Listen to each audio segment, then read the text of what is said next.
হয়, আজি গৰু বিহু সমগ্ৰ ৰাজ্যৰ লগত ৰহাটো পালন কৰা হৈছে।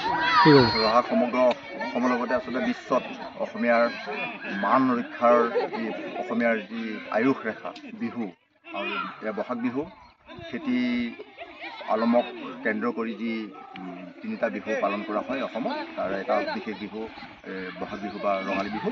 আজি উলহ মালহেৰে সমগ্ৰ দেশতে বিশেষকৈ অসমত অসমীয়াৰ এই বাপতিসাহোন বিহুটিক উলহ মালহেৰে পালন কৰা হৈছে। আজি গৰু বিহু।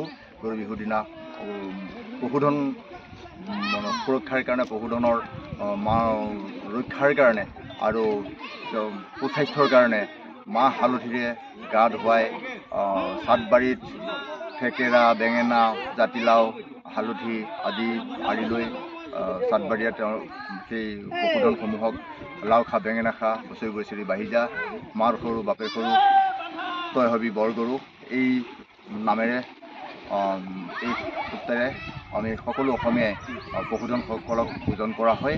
আৰু আমাৰ এই অঞ্চলত সমগ্ৰ ৰাইজে লগ লাগি একেলগে একেখন স্থলীতে পশুধনসমূহক লৈ সকলোৱে ভগৱানৰ ওচৰত সেৱা জনাই এক আশীৰ্বাদ প্ৰদান কৰা হয়। আৰু এই আশীৰ্বাদৰ পিছতে গৰুক আমাৰ সৌভাগ্য এই যে আমাৰ কাষতেই আছে কলং পুতি, আজিকালি কলং নদী বুলি কোৱা হৈছে।